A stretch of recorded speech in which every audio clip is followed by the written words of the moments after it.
Welcome to This Explainer. Today, we're tackling a truly massive challenge in the AI space. We're going to figure out how to customize incredibly huge, multi-billion parameter language models and do it without needing a multi-million-dollar supercomputer. If you've been working with out-of-the-box base models and just hitting a wall with how generic they sound, well, you are definitely in the right place. So this is the core question we have to answer. How do you actually customize a billion parameter AI without an entire server farm backing you up? Over the course of this explainer, we're going to explore the rapid evolution of model adaptation. We'll trace the path from resource-draining, full fine-tuning, all the way down to hyper-efficient methods that are literally letting developers run custom AI right from an everyday consumer laptop. All right, let's take a quick look at our roadmap for today. We'll start with number 1, why fine-tune AI models? Then 2, real-world customization needs. 3, the parameter-efficient middle ground. 4, understanding prompt tuning. 5, the LoRa revolution. And finally, 6, scaling down with QLoRa. Okay, let's jump right into section 1. Why fine-tune AI beyond base models? As you can see here, a pre-trained language model already knows a lot, broadly speaking. Sure, we can use techniques like retrieval augmented generation, or RAG, to inject context and answer specific questions, but that doesn't really change the model's fundamental behavior. Fine-tuning is what actually alters the style of the output. It forces the AI to adopt very specific operational formats. Basically, it's the difference between just knowing the facts and knowing exactly how to present those facts. Moving on to section 2, real-world customization, business applications. To put this into perspective, imagine an airline using an AI for customer support. A generic response to a flight delay might be factually correct, but let's be honest, it could come off as completely tone-deaf to a stressed passenger. The model absolutely must be fine-tuned to reflect the brand's tone. It needs to respond to frustrating delays with genuine-sounding empathy while strictly adhering to standard compensation rules. Or think about highly regulated industries, like banking. A chatbot here simply cannot go rogue.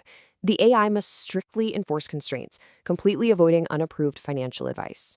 It has to automatically provide requisite legal caveats to prevent disastrous hallucinations that could lead to, well, immense liability for the company. This really reveals the sheer spectrum of use cases out there. On one hand, a startup marketing team might fine-tune a model to mimic the aggressive, high-conversion tone of their absolute top salespeople for cold emails. But meanwhile, a real estate firm needs a model to perfectly format lease agreements that conform to multiple, strict jurisdictions. Specialized tasks absolutely demand specialized models. Let's dive into section 3, the PEFT middle ground, efficient adaptation. Historically, if you wanted a custom model, you had to rely on full fine-tuning. That means altering all of the model's weights and biases. That requires massive computing power using stochastic gradient descent over a huge dataset. Plus, it carries this very real risk of catastrophic forgetting, which is exactly what it sounds like. The model forgets its base knowledge. But parameter-efficient fine-tuning, or PEFT, changes the game. It modifies just a tiny subset of parameters. It's highly scalable and vastly more cost-effective. So the crucial point here is that PEFT is basically our Goldilocks solution. It's a middle ground strategy that improves performance on a specific task by focusing only on specific parameters. It totally bypasses the heavy resource demands of full retraining, allowing you to adapt the model both safely and cheaply. Now for section 4, prompt tuning explained, training the prompt. Let's look at how prompt tuning actually works mechanically. Normally, text is tokenized into vectors. In prompt tuning, we do something clever. We create and add new trainable tokens, which we label V1 to VK, right into the model's dictionary. We prepend these new vectors to our input sequence. Then, using stochastic gradient descent, we optimize just those new tokens. We're literally training the prompt itself, leaving the massive underlying neural network completely untouched. What you really need to take away from this are the distinct trade-offs. The pros are fantastic. It eliminates messy ad hoc prompt engineering, it can prevent dangerous prompt injections, and it's highly memory efficient. You can easily adapt to totally different tasks just by swapping out those small sets of trained tokens. But there is a major drawback. Because it doesn't alter the neural network architecture itself, it really limits how fundamentally powerful the adaptation can be for truly complex tasks. That brings us to section 5, the LoRa revolution, low-rank adaptation.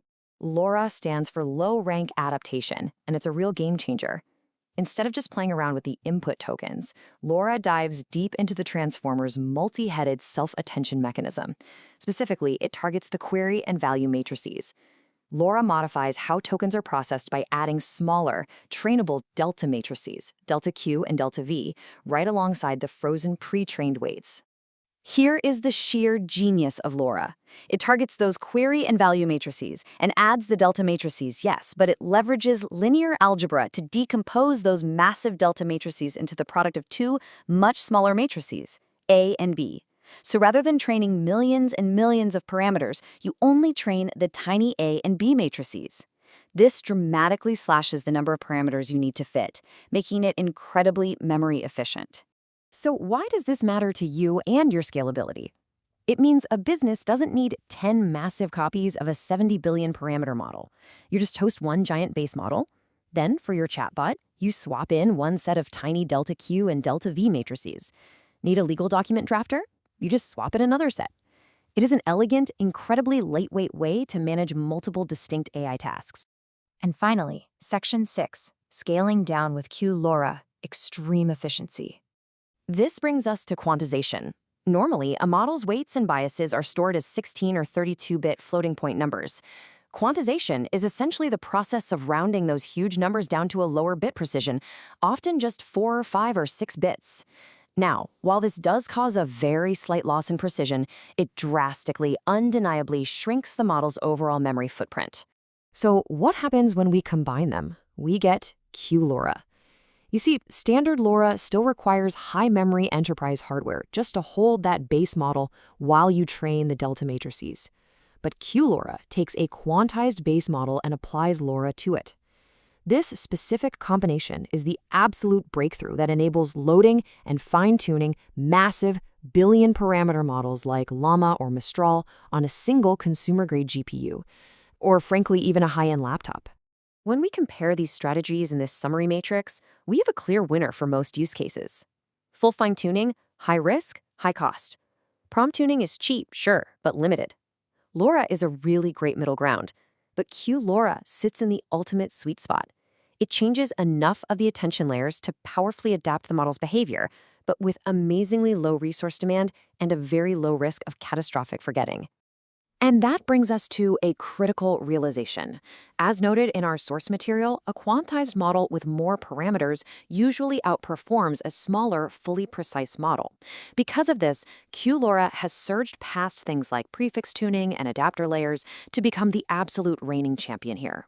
It is quite literally democratizing the ability for startups, mid-sized companies, and even solo developers to fine-tune advanced language models. We've really journeyed from an era where adapting AI required multi-million-dollar server farms to a reality today where you can customize a billion-parameter giant right on your everyday hardware. The barrier to entry hasn't just been lowered, it's been completely shattered.